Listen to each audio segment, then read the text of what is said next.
contract to enter the service of the United States Marine Corps and to report to such posts or stations of the Marine Corps as I may be ordered to join, and to the utmost of my power and ability discharge my services or duties and be in everything conformable and obedient to the several requirements and lawful commands of the officers who may be placed over me. Men are ready for their oath, sir. Raise your right hand and repeat after me the oath of enlistment. I, do solemnly swear or affirm do solemnly swear that I will support and defend the Constitution of the United States against all enemies, foreign and domestic. that I will support and defend the Constitution of the United States against all enemies, foreign and domestic. That I will bear true faith and allegiance to the same. That I will bear true faith and allegiance to the same. And that I will obey the orders of the President of the United States. And that I will obey the orders of the President of the United States. and the orders of the officers appointed over me. And the orders of the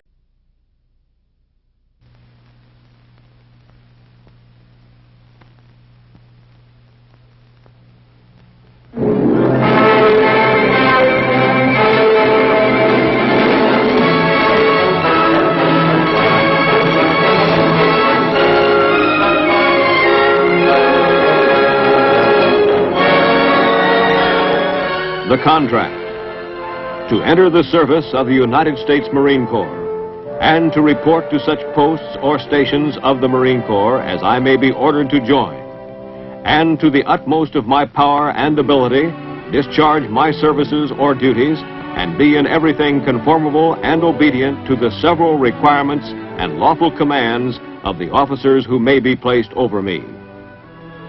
Many are ready for their oath, sir. Raise your right hand and repeat after me the oath of enlistment. I do solemnly swear or affirm do solemnly swear That I will support and defend the Constitution of the United States against all enemies, foreign and domestic. that I will support and defend the Constitution of the United States against all enemies, foreign and domestic. That I will bear true faith and allegiance to the same. That I will bear true faith and allegiance to the same. And Its facilities to the Marine Corps. Since that time, over 1 million Marines who have served their Corps and country in 3 major wars and numerous conflicts from Haiti to Vietnam have been trained on Parris Island. The recruit is a young apprentice in a tough profession. He comes from all parts of the eastern United States. He averages 19 years old, 5 feet 10 inches tall, and weighs 160 pounds. But there are no typical recruits. Each is an individual with a different background. Before they leave recruit training, however, they will be molded into United States Marines.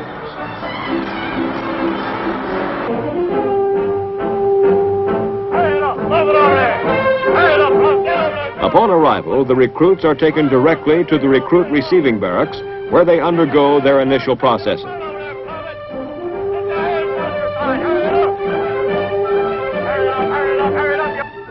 They first complete various forms necessary for the opening of their official records as Marines.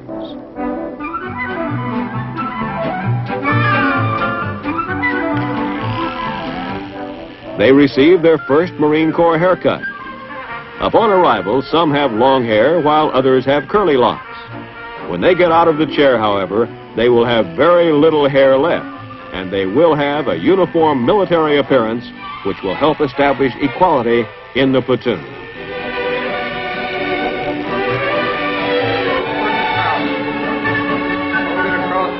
They receive a basic issue of personal articles needed while in training. Pick up the other towel.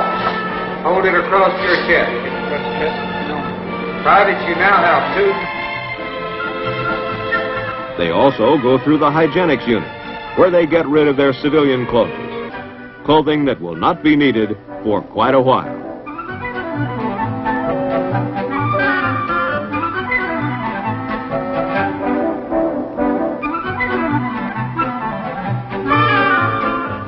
They take a shower.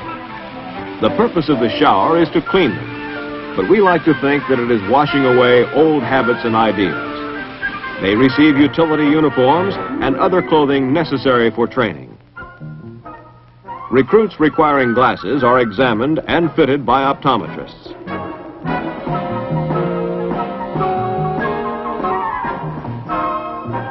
A full staff of dentists is aboard the depot to administer the recruits' dental needs.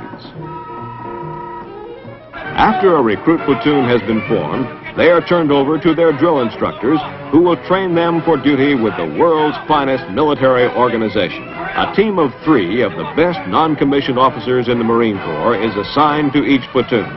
They have the job of molding these raw recruits into United States Marines. At least one of these non-commissioned officers will be with the platoon 24 hours a day for 9 consecutive weeks. Put your heels together! Stand up! Get them together! On their clothes, they look like they wiggle in the knees! Get them straight! To train them, they must control them. A recruit platoon has been formed, and a portion of their lives the recruits will never forget has begun.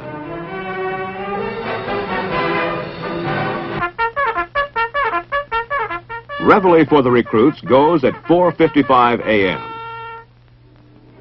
They wash, shave, make up their bunks, and clean up the area before going to morning meal. At the mess hall, the recruits eat an ample and well-balanced meal. During the training day, they will easily burn up their 5,000-calorie diet. Before each meal, the recruits remember their religious obligations by saying grace. The recruits spend considerable time in the classroom. There, they receive instruction in basic military subjects. During the 3rd week of training, they will be given a written test. Those who fail will be given additional instruction before returning to regular training. Near the completion of training, another test will be given, so that the progress they have made during the entire period can be evaluated.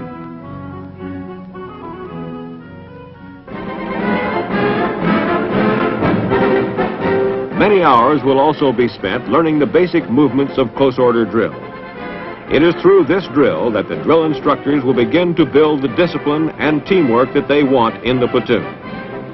When the recruits first start drilling, they all seem to have 2 left feet, but before long they will start shaping up. The instant and exact response to orders that's demanded of them is obvious to all. The private finds out that there is only one way of doing something, the right way.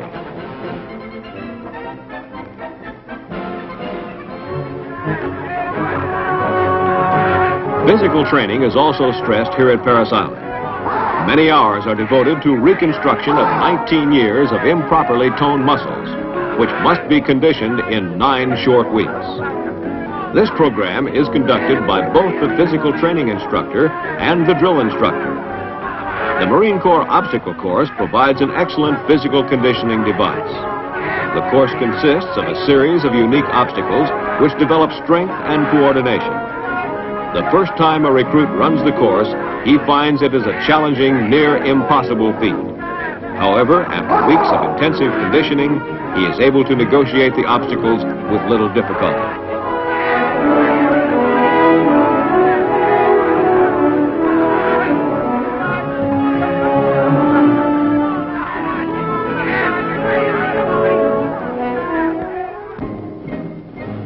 Marines guard the gates of embassies and posts all over the world, and recruits learn and practice the fundamentals and responsibilities of interior guard duty and security. Here the recruit learns the importance of his duty and the trust that is given to him in protecting his country. In the evening, the recruits are given an hour free time. During this time, the recruits devote their time to personal activities such as writing letters. Free time is supervised by a drill instructor, and the activities must be constructive.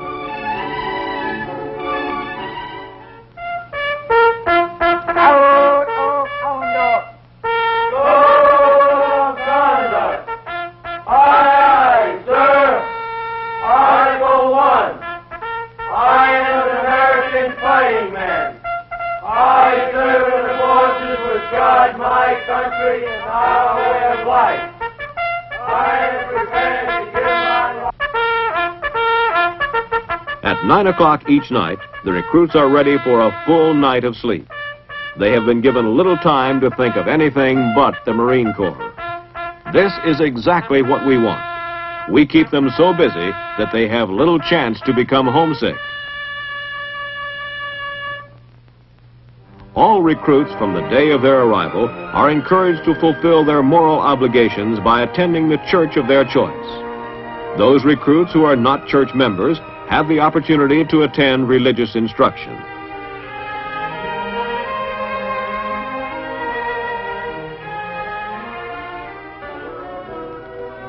Recruits also attend the chaplain's classroom lectures, which emphasize the importance of the old-fashioned moral virtues in building men worthy of our Corps. Now let us look at the Special Training Branch, which was organized for the recruits who are unable to keep up in training. The Physical Conditioning Platoon is divided into two sections. The Overweight section is designed to reduce the obese recruit through a program of scheduled exercises and low-calorie diet of about 2,200 calories. The efforts of the Overweight section are twofold. First, a recruit must lose half of his required weight loss. Second, he must pass a strength test in order to return to regular training. The average loss of weight for each recruit in the section is 1 pound per day. The physically weak enter a program of high-protein diet and physical training designed to stimulate and build up muscles the recruit had not realized were there.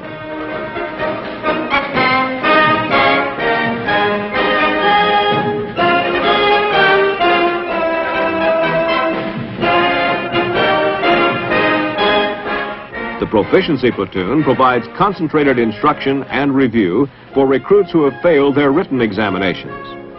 This training is accomplished on the weekend, and those recruits who pass a retest return to their regular platoon. Those who fail are retained to receive instruction at a slower pace. Recruits who have an extremely difficult time adjusting to the military environment are assigned to the Motivation Platoon. Here they will receive instruction that will stimulate their desire to return to training and to become a successful member of a regular platoon. When the recruits have shown that they can meet the demands of recruit training, they return to a regular platoon.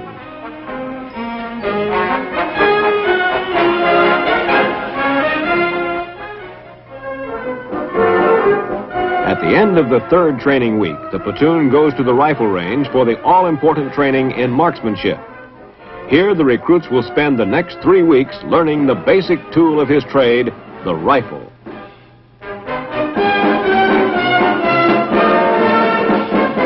The platoon is assigned a primary marksmanship instructor who teaches all marksmanship training. The drill instructors assist him in teaching the basics of rifle marksmanship.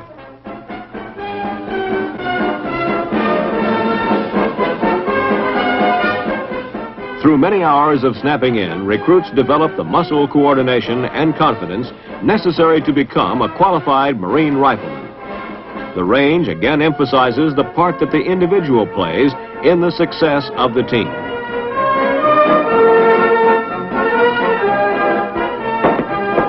Qualification Day is a big event in the life of the recruit and to his platoon.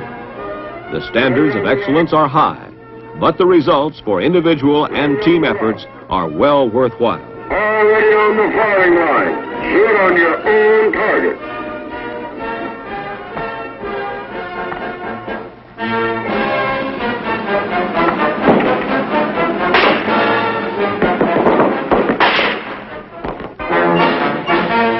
The men who qualify earn the right to wear their badge of qualification as a symbol of their individual marksmanship ability. The Commanding General's Trophy is awarded to the platoon with the highest percentage on each qualification day. This is done to stress the importance of teamwork between the marksmanship instructor, drill instructors, and the recruits.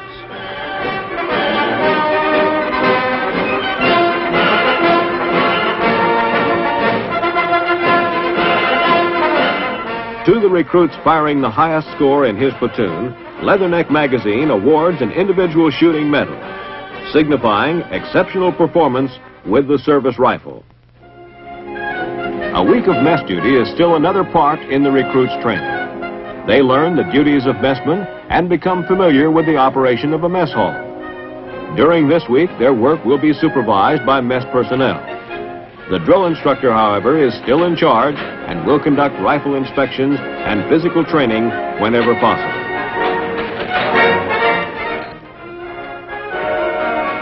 The recruits also participate in battalion and regimental field meets. Each battalion selects teams to compete in the monthly regimental field meet. This competition is used to build pride, teamwork, and esprit de corps within the units. These events press home the point that if one man lags, the team will suffer, and the burden will fall on the remaining members.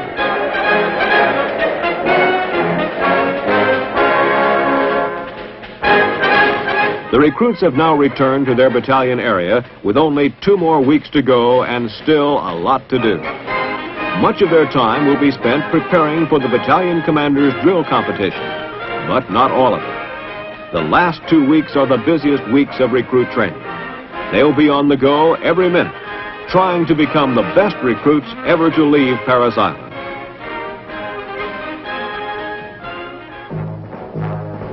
It is during this final phase of training that recruits learn and apply skills in close combat.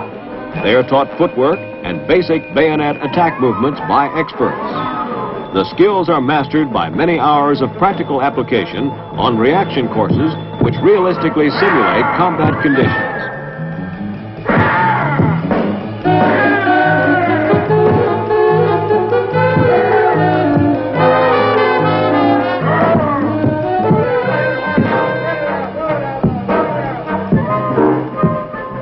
Drill instructors are positioned at points throughout the course to ensure proper execution of attack movements.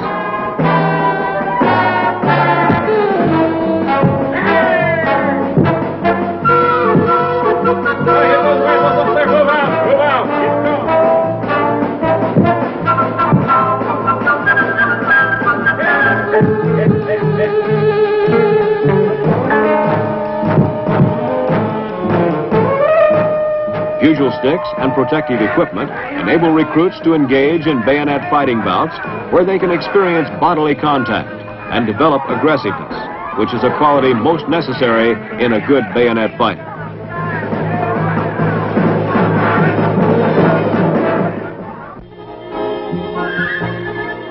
The amphibious mission of the Marine Corps requires Marines to be at home on the water, whether it be the sea or a river. We train every recruit in the technique of water survival that may someday save his life or the life of a fellow Marine. The Marine Corps has adopted a water survival technique which is without a doubt the finest ever developed. It is based on the natural buoyancy of the human body and employs a set of simple skills and attitudes that will keep a person alive in the water even if cramped or injured. Experts using this method can stay afloat indefinitely. We also teach a travel stroke, which permits movements in the water with a minimum amount of physical exertion.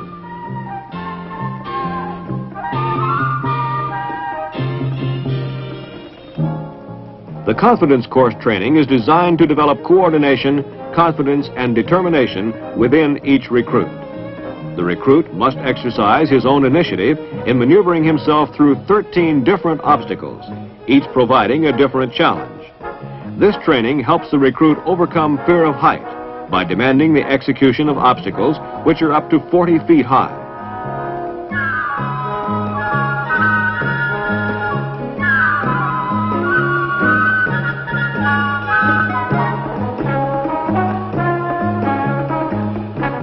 When the recruits complete this course, they even amaze themselves in what they have accomplished.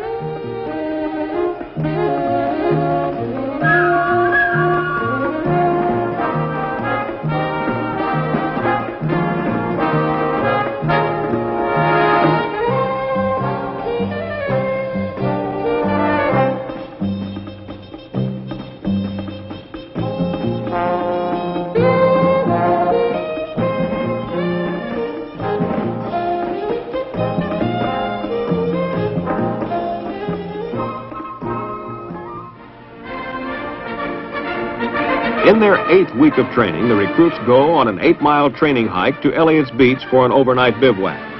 Prior to their departure, the recruits are inspected by supervisory Marines. The recruits know that if they have not met the high standards of recruit training, it will be noted.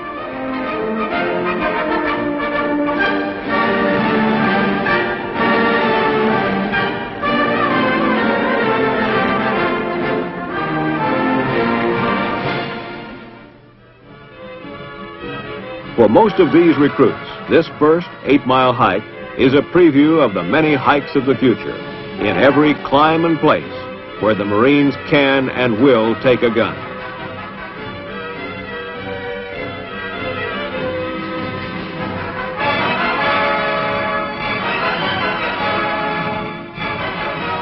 Upon reaching Elliott's Beach, the recruits pitch their shelter tents and receive instruction on subjects which show them how to live in the field. A practical examination is administered during the remainder of the day to determine how well the recruit has absorbed his instructions during the past 7 weeks. The recruit is subject to testing on all the military subjects taught in recruit training. The test consists of 6 stages, each with different problems to solve by actual application. A Marine must know his weapon. Recruits are tested while blindfolded on the assembly and disassembly of the M14 rifle.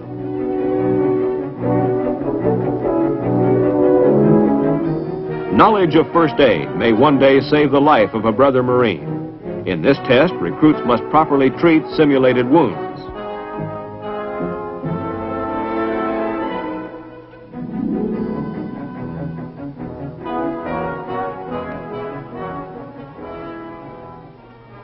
In the bayonet test, recruits must correctly apply the basic bayonet attack movements.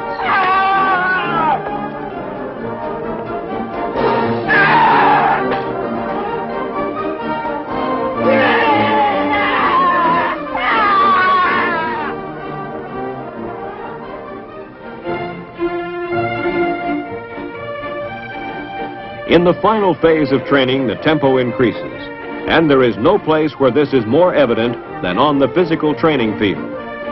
Progressive running and calisthenics form the nucleus of a program designed to increase the strength and endurance of a recruit while molding him into a hard, trim Marine. Each exercise strengthens and develops a certain set of long-neglected muscles and also aids in any necessary gain or loss of weight. The focal point of the physical conditioning program is the building of endurance through a system of progressive distance running. Recruits run 3/4 of a mile early in training and will run 3 miles by their 8th week at Parris Island. During the 8th week, the recruits take the Marine Corps physical fitness test, in which they are tested on their ability to climb the rope, perform repetitions of strengthening exercises, and run 3 miles with their platoon. The physical training is difficult and demanding, as it is designed to be, for when the training is completed, the finished product is a strong, well-motivated, physically conditioned Marine.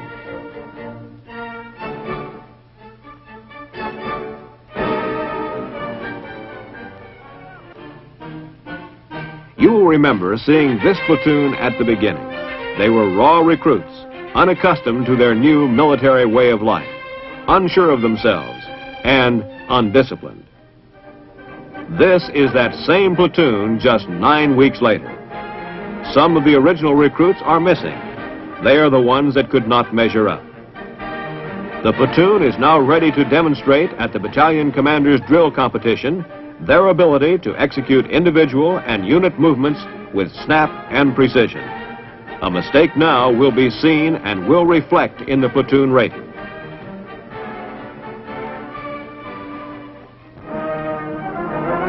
The last hurdle of a recruit is the command inspection. This is his chance to prove that he has measured up to the high standards expected of him. Here, the regimental commander and the battalion commander have the opportunity to personally inspect each recruit. They are assisted by a team of officers and drill instructors who closely and critically inspect each recruit for his personal and military appearance, the condition of his rifle, and his professional knowledge.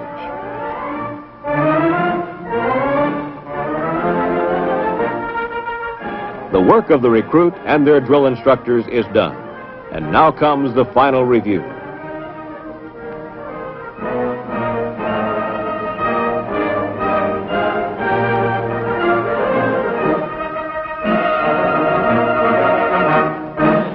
Many proud parents travel to Parris Island to see their sons graduate. However, due to the wholesome diet and rigorous physical training program, many have to look twice because of the changes in appearance which have taken place. Those recruits who have demonstrated special skills and outstanding performance of duty are honored for their efforts.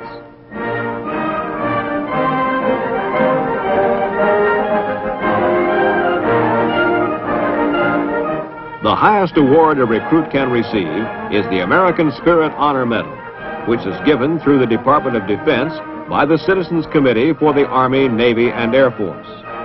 The distinction is reserved for the truly superior recruit, and it is given to only about one recruit in 5,000.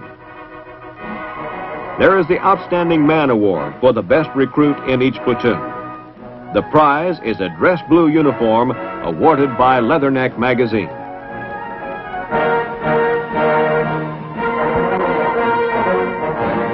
The high shooter in each platoon receives a certificate as a symbol of his marksmanship skill.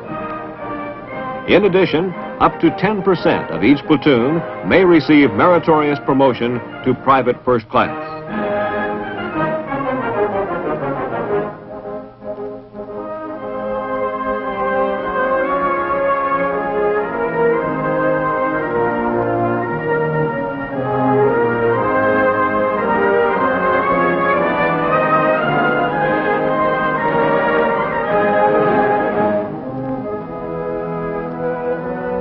As a final reward, the honorees will take the final review with the reviewing officer.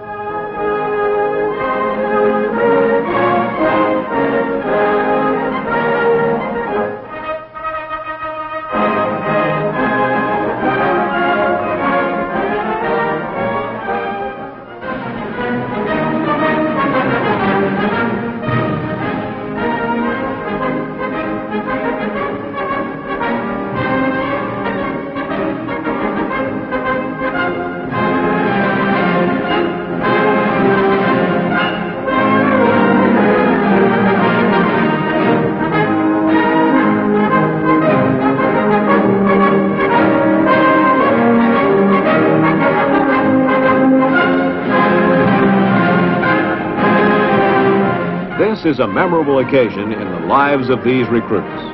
Until this final review and graduation ceremonies, they have always been called recruits or privates. From this day forth, they will be called Marines and will be given the responsibility of Marines. Great demands have been placed upon them here at Parris Island, and they have met the challenge. They are, and in all respects have earned the title, United States Marine.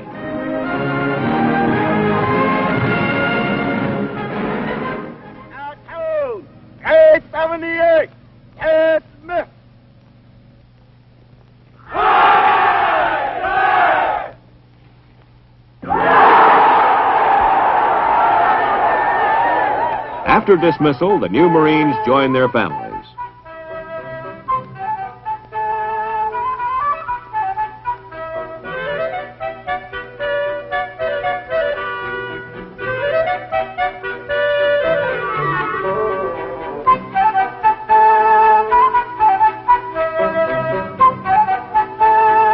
They and their families are served refreshments in their mess hall. Later, they will tour the battalion and proudly show their parents the training at Parris Island.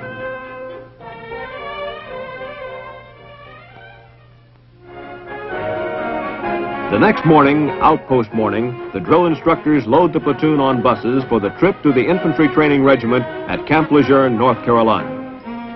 The drill instructors will tell you, "Our job is done with this platoon. Soon we'll pick up another. Our rewards are personal satisfaction of a job well done, and notes like a postcard received from a proud father which said, 'I sent you a boy, you sent me back a man.'" Yes, we have trained them to the best of our ability. We have developed them into smartly disciplined, physically fit, basically trained Marines, thoroughly indoctrinated in love of corps and country. We have demanded of them the highest standards of personal conduct, morality, and professional skill. The building of a Marine and the making of an American citizen is a very similar process. At Parris Island, we build men, body, mind, and spirit. We make Marines. There's nothing fancy about our training, no tricks, no frills, no great technical machines, just honest hard work by the recruits and their drill instructors.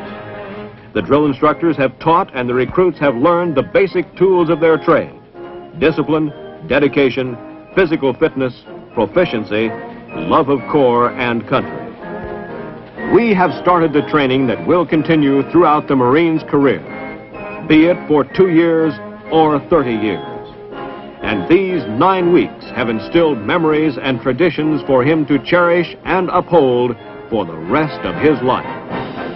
They are Marines.